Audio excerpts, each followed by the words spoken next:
வணக்கம் மாணவர்களே, செய்முறை வடிவியலில் தொடுகோடு வரைதல் பற்றி பார்க்க போகிறோம். பயிற்சி 4.4 13வது கணக்கு. 5 சென்டிமீட்டர் ஆரமுள்ள வட்டத்தின் மையத்திலிருந்து 10 சென்டிமீட்டர் தொலைவில் உள்ள புள்ளியிலிருந்து வட்டத்திற்கு தொடுகோடுகள் வரையவும். மேலும் தொடுகோட்டின் நீளங்களை கணக்கிடுகன்னு கேட்டிருக்காங்க. சரிங்களா? இதற்கு முந்தைய வீடியோவில் என்ன பார்த்தோம் அப்படின்னா, வட்டத்தின் மீது புள்ளி வைத்து தொடுகோடு வரைதல் பார்த்தோம். இப்போ நம்ம வட்டத்திற்கு வெளியே புள்ளி வைத்து தொடுகோடு வரையதை பற்றி இந்த வீடியோவில் பார்க்க போகிறோம். சரிங்களா? வட்டத்தின் மீது புள்ளி வைத்தால் ஒரு தொடுகோடுகள் வரையலாம். வட்டத்திற்கு வெளியே புள்ளி வைத்தால் அந்த புள்ளி வழியாக 2 தொடுகோடுகள் வட்டத்திற்கு வரையலாம். சரிங்களா? சரி, இப்போது கொடுக்கப்பட்ட அந்த புள்ளியில் எழுதுங்க. ஆரம் 5 சென்டிமீட்டர், வெளிப்புள்ளி 10 சென்டிமீட்டர். உதவி படம் இந்த மாடலில் வரைஞ்சிக்கோங்க. மையப்புள்ளி ஓ வச்சுக்கோங்க, வெளிப்புள்ளியை பாயிண்ட் பின்னு வச்சுக்கோங்க. சரிங்களா? தொடுகோடு இந்த கதிர் வரைஞ்சிருக்கோம் பார்த்தீங்களா, அந்த கதிர் தான் தொடுகோடு டின்னு வச்சுக்கோங்க. பிடிங்கிற ஒரு தொடுகோடு, இதை டி டேஷ்னு வச்சுக்கோங்க. பிடி டேஷ் இது ஒரு தொடுகோடு. சரிங்களா? ஆரம் 5 சென்டிமீட்டர், தொலைவு 10 சென்டிமீட்டர். இது உதவி படம் அப்படியே வரைஞ்சிருங்க.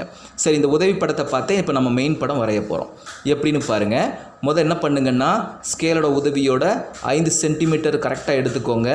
5 சென்டிமீட்டர் எடுத்து நீங்கள் என்ன பண்ணுங்கள், ஒரு வட்டம் வரைங்க. சரிங்களா? 5 சென்டிமீட்டர் அளவில் ஒரு வட்டம் வரைங்க. வரைஞ்சாச்சா? அப்புறம் மையப்புள்ளியை ஓன்னு குறிச்சிக்கோங்க. சரிங்களா? மையப்புள்ளியை ஓன்னு குறிச்சிக்கோங்க. குறிச்சிட்டு இப்போ என்ன பண்ணுங்கள், ஸ்கேலோட உதவியோட கரெக்டாக 10 சென்டிமீட்டர் அளவுக்கு ஒரு கோட்டு துண்டு வரைங்க. சரிங்களா? இந்த பாயிண்ட்டுக்கு பேர் பி. சரிங்களா? வெளிப்புள்ளி பின்னு வச்சுக்கோங்க. சரியா? மொத்தம் எத்தனை சென்டிமீட்டர்? 10 சென்டிமீட்டர். சரி, இப்போ என்ன பண்ணுங்க அப்படின்னு பார்த்தீங்கன்னா, இந்த ஓபி அப்படிங்கிற இந்த கோட்டு துண்டுக்கு நம்ம மைய குத்துக்கோடு கண்டுபிடிக்க போகிறோம். அது எப்படி கண்டுபிடிக்கணும் அப்படின்னா, ஓவை மையமாக கொண்டு கவராயத்தை எடுத்துக்கோங்க. ஓவை மையமாக வச்சு பாதிக்கு மேலே அளவு எடுத்து மேலே ஒரு வில்லு வரைங்க. அந்த அளவு மாறாமல் கீழே ஒரு வில்லு வரைங்க. சரிங்களா? அப்புறம் அதே அளவு மாறாமல் பாயிண்ட் பியில் வச்சுக்கோங்க. வச்சுட்டு மேலே ஒரு வில்லு வெட்டினோம் இல்லையா, மேலே ஒரு வில்லு வரைங்க. அதே வெட்டின கீழே ஒரு வில்லு வரைங்க. இந்த 2 வில்லையும் ஸ்கேலோட உதவியோடு இணைச்சிருங்க. நமக்கு என்ன கிடச்சிருச்சுன்னு பார்த்தீங்கன்னா, மைய குத்துக்கோடு கிடச்சிருச்சு. இந்த ஓபிங்கிற கோட்டு துண்டும் நம்ம வரைந்த மைய குத்துக்கோடும் சந்திக்கிற இந்த இடத்துக்கு பேர் எம்முன்னு வச்சுக்கோங்க. சரிங்களா? சரி, இப்போ என்ன பண்ண போகிறோம் அப்படின்னு பார்த்தீங்கன்னா, 2வது ஒரு வட்டம் வரைய போகிறோம். அந்த 2வது வட்டம் வரைவதற்கு எம்மை மையமாக எடுத்துக்கிறோம். சரிங்களா? அப்போது கவராயத்தின் கூர்மையான முனையை எம்மில் வச்சுக்கோங்க. சரிங்களா? கவராயத்தின் கூர்மையான முனையை எம்மில் வச்சுக்கோங்க. பென்சிலின் கூர்மையான முனையை ஓங்கிற பாயிண்டில் வச்சுக்கலாம் அல்லது பிங்கிற பாயிண்டில் வச்சுக்கலாம். அந்த எம்ஓ அப்படிங்கிறது தான் ஆரம், அல்லது எம்பி என்பது ஆரம். சரிங்களா? அந்த அளவு ஆரத்தை அளவாக கொண்டு நீங்கள் மற்றொரு வட்டம் வரையணும். சரிங்களா? ரைட். இப்போ நான் என்ன பண்ணியிருக்கிறேன், கூர்மையான முனையை எம்முலையும் பென்சிலோட கூர்மையான முனையும் ஓவில் வச்சுக்கிட்டு ஒரு வட்டம் வரைஞ்சிட்டேன். சரிங்களா? ரைட். இப்போ நமக்கு 2 வட்டம் கிடச்சிருச்சு. இப்போ இந்த 2 வட்டமும் ஒன்றை ஒன்று வெட்டி கொள்கிறது. மேலே வெட்டுற இந்த இடத்துக்கு பேர் டின்னு வச்சுக்கோங்க. கீழே இந்த 2 வட்டமும் மீட் பண்ணுற இந்த இடத்துக்கு பேர் டி டேஷ்னு வச்சுக்கோங்க. சரிங்களா? இப்போ ஸ்கேலோட உதவியோட நீங்கள் என்ன பண்ணுங்கள், இந்த பிங்கிற பாயிண்ட்டையும் இந்த டிங்கிற பாயிண்ட்டையும் அப்படியே இணைச்சி ஒரு கதிர் வரைஞ்சிருங்க. சரிங்களா? மேலே இணைச்சி கொஞ்சம் நீட்டி விட்டுருங்க. ஒரு கதிர். சரிங்களா? ஒரு கதிர் வரைஞ்சிருங்க. அதே மாதிரி பிங்கிற பாயிண்ட்டையும் டி டேஷுங்கிற பாயிண்ட்டையும் இணைச்சி ஒரு கதிர் வரைஞ்சிருங்க. சரிங்களா? ரைட். இப்போது அதே ஸ்கேலை வச்சு நீங்கள் என்ன பண்ணுங்கள், ஓங்கிற பாயிண்ட்டையும் டிங்கிற பாயிண்ட்டுக்கும் இந்த மாதிரி டாட் போட்டுருங்க. சரிங்களா? அடுத்து அதே ஸ்கேலை ஓ டி டேஷ் அதில் வச்சு நீங்கள் என்ன பண்ணுங்கள், மறுபடியும் ஒரு டாட் போட்டுருங்க. சரிங்களா? ரைட். இப்போது ஓடிங்கிற பக்கமும் இந்த பிடிங்கிற பக்கத்தையும் தாங்கும் கோணம் செங்கோணம். அதனால் செங்கோணத்தோட அடையாளத்தை போட்டுருங்க. சரிங்களா? ரைட்டு. அதுக்கப்புறம் ஆரம் எவ்வளவு, 5 சென்டிமீட்டர்னு குறிச்சிக்கோங்க. சரிங்களா?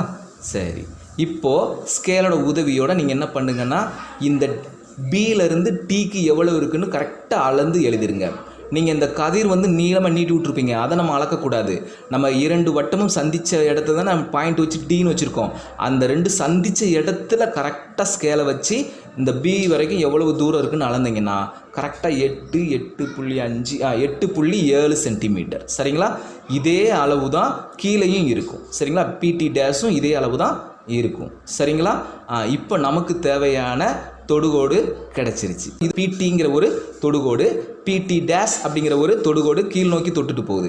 அப்போ வட்டத்திற்கு வெளியே ஒரு புள்ளி இருந்தால் 2 தொடுகோடுகள் தொட்டு செல்லும். இந்த வட்டத்தை 2 கோடுகள் தொட்டு செல்லும். பார்த்தீங்களா? பிடிங்கிற ஒரு கோடு, பிடி டேஷ் அப்படிங்கிற ஒரு கோடு, இந்த 2 கோடுமே இந்த வட்டத்தை தொட்டு செல்லும் தொடுகோடுகள். ஆகவே தேவையான தொடுகோடு பிடி மற்றும் பிடி டேஷ் ஆகும். சரிங்களா? நீளத்தை அளக்க சொல்லியிருக்காங்க இல்லையா? தொடுகோட்டின் நீளம் 8.7 சென்டிமீட்டர்.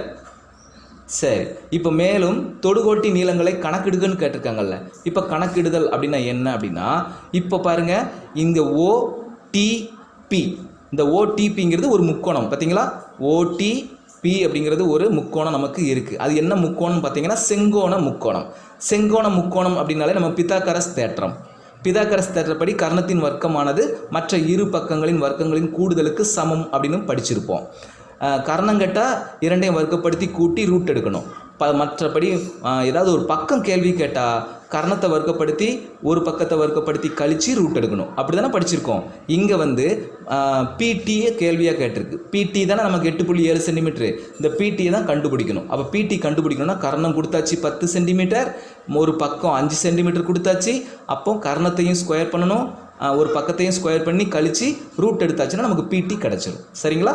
இதைத்தான் நம்ம எழுத போகிறோம். அப்போது பிடி அல்லது PD dash equal to square root of கர்ணத்தின் வர்க்கம். கர்ணம்ங்கிறது ஓபி. அப்போ OB square minus OD square. சரிங்களா? OB square minus OD square. இது கர்ணம், இது ஒரு பக்கம். கர்ணத்தை வர்க்கப்படுத்தி ஒரு பக்கத்தை வர்க்கப்படுத்தி கழித்து ஸ்கொயர் ரூட் எடுக்கணும். சரிங்களா? ரைட். இப்போ ஈக்குவல் டு போட்டுக்கோங்க. ஸ்கொயர் ரூட்டில் ஓபிக்கு பதில் 10 ஸ்கொயர் மைனஸ் பக்கம் வந்து 5 ஸ்கொயர். இப்போ ஸ்கொயர் ரூட்டு போட்டுக்கோங்க. 10னா 100 ஆகும், 5னா 25. இது ரெண்டையும் கழிச்சிங்கன்னா 75. இப்போ 75க்கு நீங்கள் வர்க்க மூலம் கண்டுபிடிச்சிங்கன்னா என்ன ஆன்சர் வரும்னு பார்த்தீங்கன்னா 8.7 சென்டிமீட்டர் தோராயமாகன்னு போட்டுக்கோங்க. சரிங்களா? இப்போ 75, சப்போஸ் இந்த இடத்துல 64 இருந்துச்சுன்னு வச்சுக்கோங்களேன். 8 64 நம்ம 8 போட்டிருப்போம். இப்போ இந்த இடத்துல 81 இருந்துச்சு வச்சுக்கோங்களேன். 9க்கு 9 81ன்னு 9 போட்டிருப்போம். ஆனால் இங்கே 75 இருக்குது. அப்போ 64க்கும் 81க்கும் இடையில இருக்கிறதுனால 8 விட பெரியதாகவும் 9 விட சிறியதாகவும் இருக்கும். அதனால் 8.7 தோராயமான மதிப்பு. சரிங்களா? சரி, இதை அப்படியே எழுதிக்கோங்க. அடுத்த கணக்கை அடுத்த வீடியோவில் பார்ப்போம். நன்றி, வணக்கம்.